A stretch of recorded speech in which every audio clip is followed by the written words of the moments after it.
Welcome back to the Hardworking Man podcast. I'm Heath. I'm Rachel. And today we're going to talk about Facebook Marketplace finds, deals, making money, saving money, and what I call man math. Man math. If you've heard of girl math that's taken over the internet, then man math, Heath says he has the answer to. He follows man math. I've been using man math for years, and I feel like it's been super successful for me. I mean, man math is what makes you scour Facebook Marketplace every single day.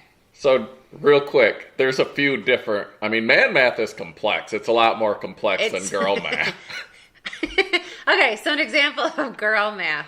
Again, these are the internet's examples, but I do believe in some of them myself. Some of them are just bad. So if I return something to a store and say I get a gift card back, that's free money. I can use that at any time. Not free money. That was my money. And it's like, there's no money. It costs me nothing. Like, what's another girl math one that they were talking about? Do you remember? If they say if you buy something with cash, it was free. Yeah, cash is free. Well, then I everything I have is free because I pay cash for almost everything. I think they're hiding their spending from their husband is what they're doing. That's not free. That's hidden. The girl math is. If it's on sale, then I've saved that money. And it's like I'm losing money if I don't buy it. That sort of fits in with man math. It kind of goes with man math. So that girl math's not far off. Well, some of them are just bad principles. Some of them... Like if you buy it with cash, it didn't cost anything. Come on. So only plastic counts? That's bad. That's just a bad example. It's the only documentation of it. So I think that's where, in your mind, that's where it comes from.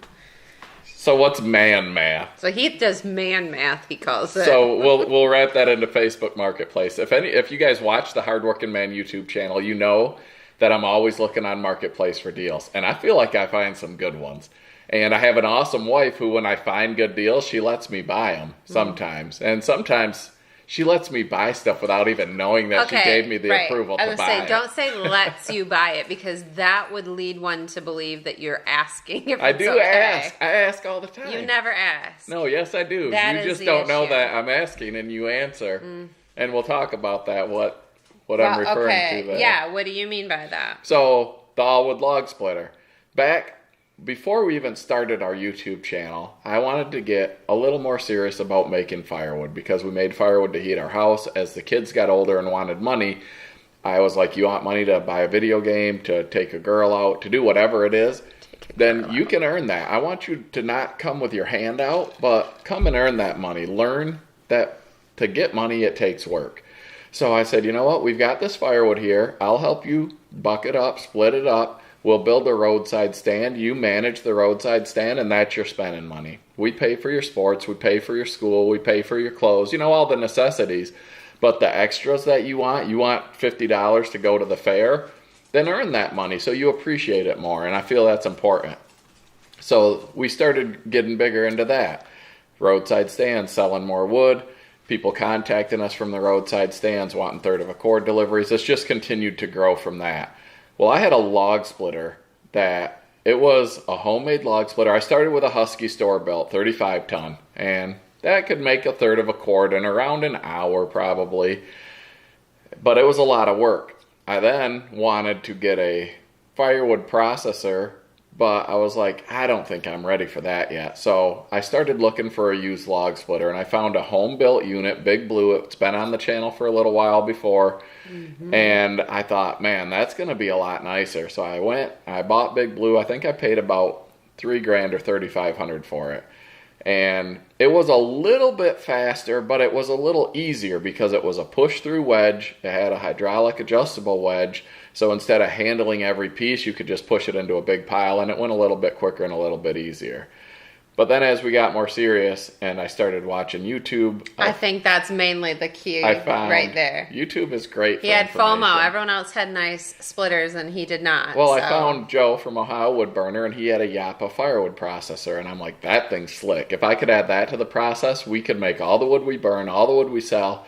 I would have more time to spend with Rachel and the kids. So I was That's not your motivation. So I asked her, I was like, hey, do you care if I get a firewood processor? So I do ask permission. I don't even remember this conversation. Contrary to what she would lead you to believe. Probably when I'm in the middle of like doing dishes or something. Rachel says, you know what? Mosquito in my ear. She said, you can get a firewood processor when you have time to run one full time. She said, you don't have enough time to spend that kind of money on a unit when you can't work with it all the time. So I was like, all right, fair enough. But if I can't get a firewood processor, can I at least buy a better splitter? And her answer, I believe, was something to the tune of whatever. Check. No. I asked. She gave permission. No. I started shopping. That's what he thinks. You know when I knew that we were getting a new splitter was when I was standing there recording a video with you running Old Blue. And at the end we're doing the wrap out. And then he's like, something about when we get our new splitter. And I looked at him like, it was a great look too. What? What are we? Huh? Because she gave me permission to buy it, but I wanted to surprise her, so I didn't tell her what I decided to buy when I did buy it. I had no knowledge of that. Mm-mm. So I did ask permission to buy the splitter. She just didn't know I was asking and didn't know she gave it to me. So when she had given me the permission, another step in proving that I had asked is I told her, I was like, hey, I found this company, Allwood. It's a couple hours away. I'm going to go look at their splitters. So why would I go look at them after having permission to buy a new one if I wouldn't consider buying one? So I drove down, I met Bobby with Allwood, and I ordered a new splitter. I didn't tell her that day because, again, I wanted to surprise her. Oh, yeah, because that's exactly what I needed a surprise of. And maybe I wasn't positive that I had permission, but I was pretty sure. So I ordered the splitter, and then during the video, I was like, it was getting close to when our new splitter would be here, and I sort of broke the news to her on camera for my own safety. But then another time, like, I feel like she should figure this out maybe. I don't know. No, I just tune you out 90% of the time. So that's why you think you have permission, because you just mention you're going to go somewhere and then you come home with something brand new and expensive. And so like, guys, maybe take a hint from this. Like, ask your girl while she's doing something, and then you can have permission without knowing that you have permission. I'm going to go look at these tractors. And I'm like, okay, what do I care? Oh, no, that meant I'm going to go buy a tractor. Those are two different things. No, for real. Why would I drive to a dealership to look at a tractor? To see if there's one there that you even liked or could afford. No, I told her because there was a used Coyote RX 7320. And at the time, I had... So let's go back a little bit real quick. So I had a brand new Coyote DK35 with a front end loader, all that. We bought it for habitat work, a little bit of firewood, stuff like that. Well, when we bought the house that we're in now, we bought it on a contingent sale of our other house. And we bought this house on the first day it was on the market. We got a great deal on it. The seller loved the fact that we had 4 kids. They raised 4 kids here. They accepted our offer contingent, which at the time, the real estate market was pretty hot, and we didn't think that a contingent offer would get accepted, but they accepted it. After they accepted our offer, they had other people that wanted to buy the house. They offered them more money, non-contingent, everything. And so the seller was like, I don't want to force their contingency, but I don't want to turn away another buyer for more money if they can't buy it. So we're like, nope, we're buying it no matter what. We sold our house, which lifted our contingency. The sale of our house ended up falling through. So in order to not lose this house, I had to sell my tractor, the DK35 with the loader. I had to sell my truck. It was a nice Chevy Silverado 2500 HD. I had to sell a couple other things because we had to buy this house without selling our other one. So then after that, once we got back on our feet, sold our house, I bought a used DK35 with no loader. I used that for quite a while. And at this point, I was ready to get back into a loader. And they had that 74 horse with almost 4,000 pound lift capacity used at a dealership for like $17,000, which in today's day and age, that would have been, I wouldn't even ask. I'd have just went and bought the thing because it's worth way more than that. But I asked Rachel, hey, they got this DK or this RX 7320. Do you care if I go look at it? She's like, no, go ahead. So in my opinion, why are you going to go look at a used tractor at a dealership if you aren't going to buy it if it meets your expectations? So I went there and I looked at it and I'm like, yeah, I'll take it. I come home the next day, we were doing something and I was like, are you going to come with me? And she's like, for what? to go pick up the tractor. And she didn't know exactly. I guess she didn't realize that she gave me permission, but she did. So I bought the tractor. We went and picked it up. It's been great. She's really happy that she gave me permission because it comes in so handy all the time. I'm starting to get mad thinking about these stories now. These aren't fun stories. All right, so let's move on then. Man math. What is it? What is it as far as I'm concerned? So I grew up poor. I grew up in a single wide trailer. I didn't have a lot. I've worked for everything I have. Nothing was handed to me, and that's why I think it's important to teach our kids to work for what they want. Rachel grew up a little better off than me, but by no means were we given anything. We paid for our own college. We bought all of our own vehicles. Like everything we've done, nothing against our parents. They weren't in the position to do that stuff for us, and I'm glad because we learned to work for what we want. But so when I look at something, like say a deal on Facebook Marketplace, I don't love spending money, but I'm really good at it. And Rachel... He does love spending money. He gets a dopamine fix. That's what she says. She says I get a dopamine fix. He does. She read this on the internet or something. It's something to do with his ADHD. This the impulsivity of just making a purchase, and he gets this dopamine high. It's like a shot of heroin to his system to buy something, anything. It doesn't even matter. This isn't true. Throw money, and he's like... Whew, gets his fix. No. It's like a drug. Listen, like if I'm looking on Facebook Marketplace and I see a deal that I'm like, oh my gosh, that thing's worth $10,000. I can get it for $4,000. If I go buy that thing for $4,000 and I know it's worth $10,000, I just added $6,000 worth of equity to my life. So I spent money, but I grew in equity because I spent a little bit, but I gained a lot. Like, for instance, that Nissan van we got, the NV3500. We were looking for a van to go to Myrtle Beach, and my buddy from work had one. So I was like, hey, you want to do me a solid and rent me your van? You'll make a little bit of money. I'll have a van to take the group of 9 down to Myrtle Beach. We don't have to drive 2 vehicles. And he says, you know what? I would. But I just got hit by a kid in a $100,000 BMW that his parents bought him. The kid probably didn't appreciate it. Floored it off a green light, lost control, hit the van, and it was in the shop. So I was like, dang it. The insurance company totaled that thing out, and I looked at the pictures. It was hitting the back left wheel, and it wasn't bad at all. When I was in college, I would buy cars from insurance auctions, repair them, and sell them. Use that money to buy another one, repair it, sell it. That was how... When we were married with 2 young kids, I put myself through college for the second time, got my commercial pilot's license, raised our family. We bought a house. We had our vehicles. They weren't the nicest. I still don't drive the nicest vehicles. No. But that's all part of man math.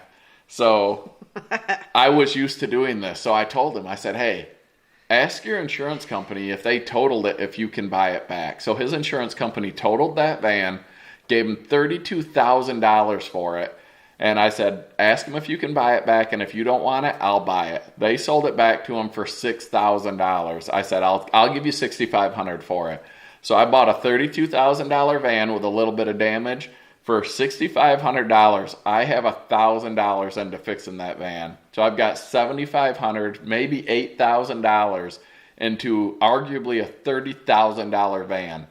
How can I not do that? By man math, I just added $20,000 into my bank account. Because if I have to, I can sell that and walk away now with $25,000, $30,000 on an $8,000 investment. So that is one look into man math. Right.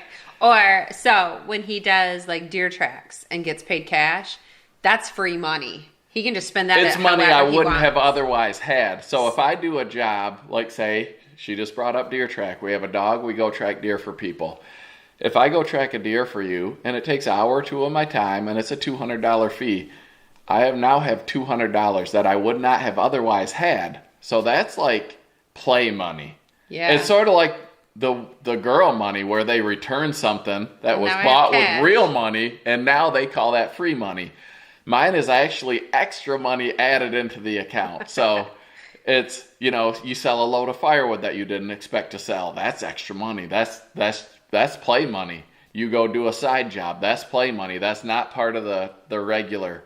So your side money, your side hustles, that's by man math, that's your money to spend, which I because I'm a man of the family, I reinvest that into the family a lot of times with tractors or log splitters. Oh my gosh. Because that's all growing value and growing wealth, in my opinion, in my eyes, and it's worked well for us so far. Man math. On the flip side, if he turns down a shift of overtime, he's lost $400 or whatever it is. Say I could get a $400 working a shift of overtime. If I say no because I'm busy, because I want to go to my kids' sports, because I don't like missing their sports, you only get your kids for a while, so I like to do as much with them as I can.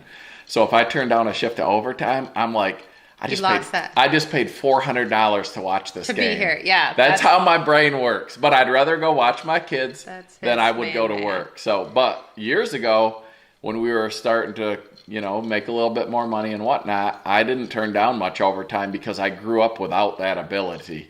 So I didn't want to miss it. But now I realize it's going to be there, and I'll get it when I don't have to give up something more valuable like time with my family or my kids to get it. Yeah, it's really hard for you to turn down tracks when they come, because to you, you're losing that money by not going. But another, I guess, man math that I like to say, for instance, today I found a deal on Facebook Marketplace, that outdoor wood boiler, something I've wanted for years, but I wanted one of the older ones, because if you do firewood like a lot of you do, you have a lot of waste or debris or just not premium wood. Offcuts. The older outdoor wood boilers, the pre-EPA new regulations, you can put almost anything in those and burn it.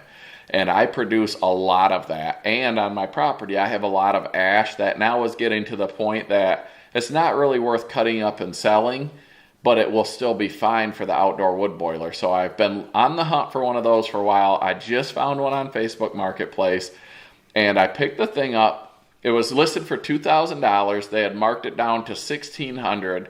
I went and checked it out. The water jacket's good. The pumps are good.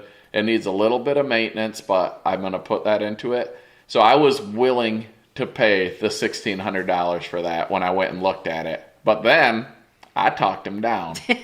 I said, you know what? What's your best price? He never pays full price. No, you can't pay full price. I'd talk him down at the store if they'd let me. So he says, I said, what's the best price you can do on this? Cash money out the door. You don't have to hassle with people contacting you on Marketplace anymore. And he goes, well, what were you thinking? Again, I'm willing to pay $1,600. I hope the guy doesn't watch this video. But I said, you know what? I was thinking about $1,000. And he goes, if you'll do $1,000, I'll take $1,000. So now, man math, I got $600 worth of play money. So I took my girl out to lunch. Check out the short where she took my beer because it was in a cute cup. She doesn't drink beer. No, I don't like beer, but it was red ale. It was a red ale from the brewery next door. It was in a mason jar. Yeah, in a mason jar. And she's like, I want to taste that. I was like, hold up, let me get this on camera because she doesn't like beer, and this is a red ale.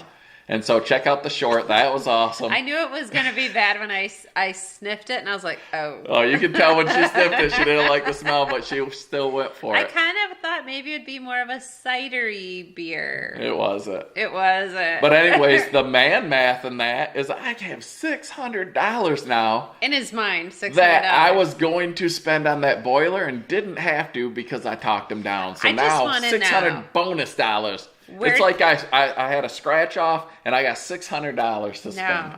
I want to know why man math doesn't work towards my kitchen. It does. I've got 2 sets of cabinets. See, because you got the dopamine fix from buying 2 full Here sets. she goes again. And it has to be, the dopamine fix doesn't work if it's anything under 1,000. I think 1,000 is about your threshold. Well, then you just went against yourself because that first set of cabinets we got for like $500 or $600. So it's not the dopamine. It's about you. It's about giving you what you want. No. You can't even say that with a straight face. No, I don't know. That kitchen. See, all these spending things. He just picked up a 4-wheeler because it was man math. He couldn't not get it. Whatever it was and worth. Because I have a different one. So I have another 4-wheeler that I bought for $500. And now I'm going to sell it for probably $1,500. And I bought the new 4-wheeler for $1,750, which is worth about $3,000. So now I turned a $500 4-wheeler into a $3,000 4-wheeler. But I still have to sell the $500 4-wheeler for $1,500. But in man math, it's all equity. It's all money sitting there. See, I feel like you're like the guy who's going to go buy, kitty litter because it's on sale and you would be losing money. No, if you I don't have didn't. a cat. No. But I do have a hard time passing up a great deal. But I also am not very good at selling the stuff that I plan to sell. No, he's a hoarder. Like chainsaws. I'm like, you know what? I'm going to buy this new saw. I'm going to sell 2 of my old ones. Then I don't sell the old ones. So that's where the man math gets a little bit off when you don't follow through. Yeah, you gotta follow through. I need to work on that. But I mean, some things are worth it. I mean, being so close to Canada, he also checks the Canada marketplace. And you get 30% off with the exchange rate with right the now. exchange rate, it's kind of silly to not buy stuff over there. So like vehicles, we've gotten some sweet deals on vehicles, and I will say that's worth it. And while that the cabinets, the second set came we from got Canada. a beautiful set of cabinets that I'm going to be installing here soon. I gave myself a deadline, 2023. Yeah. It's October, folks. I don't think he understands. He's got like 6 weeks left. It's not happening. But we had a few setbacks, tractor problems, truck problems, car problems. So Excuses. I feel like I deserve a little bit of a reprieve, maybe half of 2024. No. Come on. No. I don't think so. Do we give him any break? I don't think so. Comment. Let us know on YouTube on the comments. The people are in my favor for this kitchen. They are, but I think that's because you're cuter than me. Well, I do a lot for you. But here's another thing. You brought up vehicles. I don't drive very nice vehicles. My dually's not bad. It's a 2013. It's got now over 300,000 miles on it. And it's got like a dented in door because you ran into something. I was in a hurry. I hit a tractor tire. You dented the whole thing, putting that maple sap in the back. I use my trucks for work. That's what they're for. That's why I don't want a $100,000 truck, because I drive them in the woods. I haul firewood. I do work with them. But at the same time, again, man math, I have that truck. It gets 13, 14 miles a gallon. It runs on diesel. And for a little while there, back when diesel wasn't that expensive, say around our last administration, I was driving that as a daily driver because it wasn't too bad and I loved driving it. Well, as prices climb and stuff gets more expensive, I was like, man, I'm spending a lot of money on fuel because we put on Rachel's car with her being a realtor, me doing my job. The kids in their sports. The kids in their sports, the property up north, everything that we do, we put 30 to 40,000 miles on each of our main vehicles every single year. So we're not leasing. If we buy a new car, within a few years, the value drops so much from it not being new and from there being so many miles on it. To me, it's not worth it. But when I'm driving that truck, and I love driving it, but it was getting expensive. So I'm like, man, math. If I can find a car for cheaper that gets better mileage, I'll figure out. So driving this truck, it's $4.30 a gallon for diesel. I get 13, 14 miles a gallon. If I drive 5,000 miles, it costs me this much. If I buy a little fuel economy car and I pay $3,000 for it, and gas is a little bit cheaper than diesel, so it's now $3.80 a gallon or whatever. If I drive this many miles, I've now recouped what I paid for that car. So from that point on, via man math, I'm making money every time I drive that car instead of my truck. And then when I sell that car, which I did, that's all profit as well. So you can't say I'm wrong on that because I'm adding value, right? But I feel like that's better than girl math. We're not in competition here. You're continually finding new cars to buy for no good reason. And then we have cars just sitting around the yard, so it looks like a junkyard. And my dad was from the Upper Peninsula of Michigan, so I've come a long ways. Dad, just because you're from does not mean you have to look like you live in a junkyard. I don't have a single engine hanging from a tree limb, so it's like generational. Right. You can't make too big of a leap at once. You know what? My favorite conversation at Bunyan was talking to frickin' Jeep's wife, Sarah. Bless her heart. She is my future. She showed me my future because she's still dealing with the exact same things I am now. You act like you're dealing with me instead of being blessed by me. It's a daily exercise to deal with all that goes on with all of to live with somebody who has ADHD. The amazingness is just, you can't I'm bottle not saying it up. it's bad. I'm just saying it's different. It's different than if you have it. So she exists in my world, and she also was like, our cars are pieces of crap. And I was like, no, don't tell me No, that. they're good values. Like, I had hopes that this is like something we can overcome as we age, but no. So that was a fun conversation. I don't know. It's not just you. But what do you guys think? If you get a deal, like, do you pass it up if it doesn't maybe fit? Like, I'll literally be like, don't spend any money. No, I bet. Don't spend any money. We don't have any money. He tells me that. Don't and then spend the money. next day, I'll see something that is worth $3,000 that I can buy for $500, and I buy it. And Rachel and the kids are like, I thought Dad said we don't have any money. They're like, we think this is not real anymore. He keeps saying there's no money, and then he pulls up with a new dump truck. Mother's Day. Freaking Mother's Day.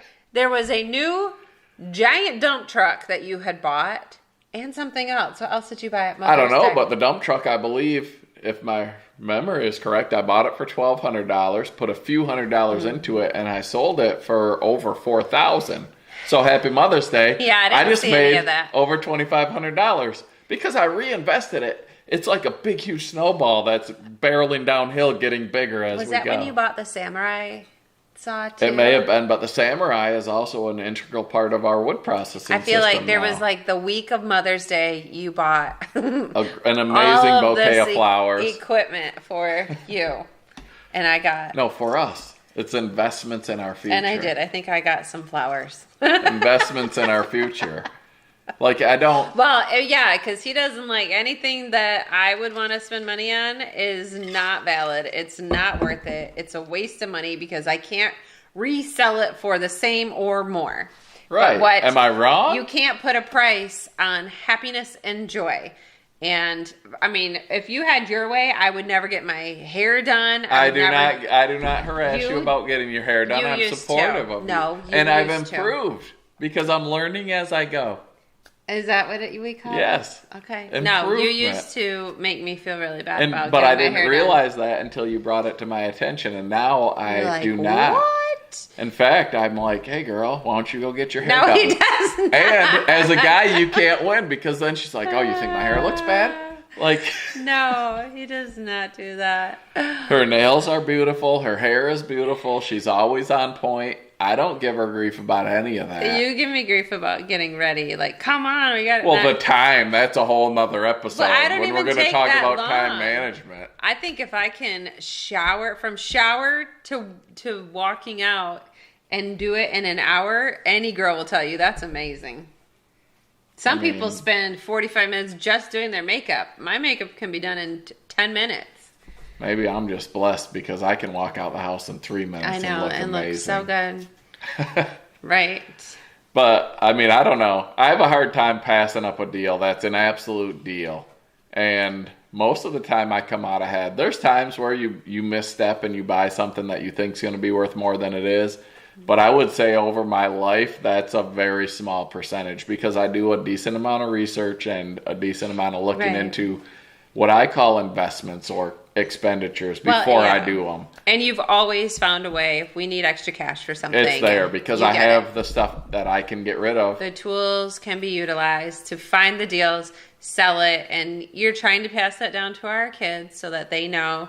You know, you find something at a garage sale and they look it up on eBay or to see what the resale value is, and then you can make a quick buck. Even if you only make $10, it adds up. Goes garage sale and buys stuff, resells it, puts money in his pocket. Yeah. You know, I feel like that's an invaluable lesson in life to learn how to make money in non-conventional ways. You don't have to go work for someone else. Work for yourself, and that's what I feel like I want to teach my kids to be able to do.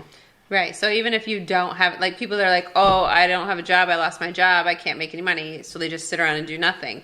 Well, there's a lot of money to be had just from I've made money flipping my stuff. whole life, like one way or another. Buying and selling from auctions, flipping cars, you know, firewood, doing side jobs for people tracking deer. You can do whatever you need to do to you make a lot of money tracking deer every year. But sitting down watching TV or surfing through Instagram, firewood. watching YouTube, I definitely recommend watching YouTube, listening to podcasts if it's hardworking man, because that's just investing in your future. That's how you learn, right? No, like selling firewood. You can make a decent amount of money selling firewood. And I love doing it. And it's just on the side. It's exercise. I don't buy a gym membership. I get paid for my gym membership. And I spend time with Rachel. I spend time with the kids. I heat my house. Soon I'm going to be heating my water. Like, I don't know. I love it. It's a great thing to get into. And there's so many different ways to make money when you know how to invest like a man. Right? When you use your man math to man come math. Up with. Who else employs their man math? We want to hear in the comments. Let us know what you do to, get some extra cash there. I spend money to make money. I spend money to save money. Because in the end, if you're making more money and you're saving more money, your wealth is growing. So that's the ultimate goal. And just doing it myself, but more importantly, teaching my kids how to do it. And I do spend more money than I should. I don't like to brag, but I'm real good at spending money. Very good at that. But I feel like I'm better at, when I spend money, at being an investment instead of an expense. And that is also part of man math, but you're going to have to see class 2 in man math to learn about that. And these are free classes, free podcasts, free YouTube videos. All right, that about does it for our second podcast. I hope you guys are enjoying these because we're having fun. And as always, it's going to be on wherever you listen to your podcasts, on Spotify, Amazon Music, Google Podcasts. Apple, right? Apple Podcasts. And also on YouTube, which is where the video is going to be and where we'll see the comments to reply to. Yeah. So thanks for tuning in, and we hope you guys have a good week.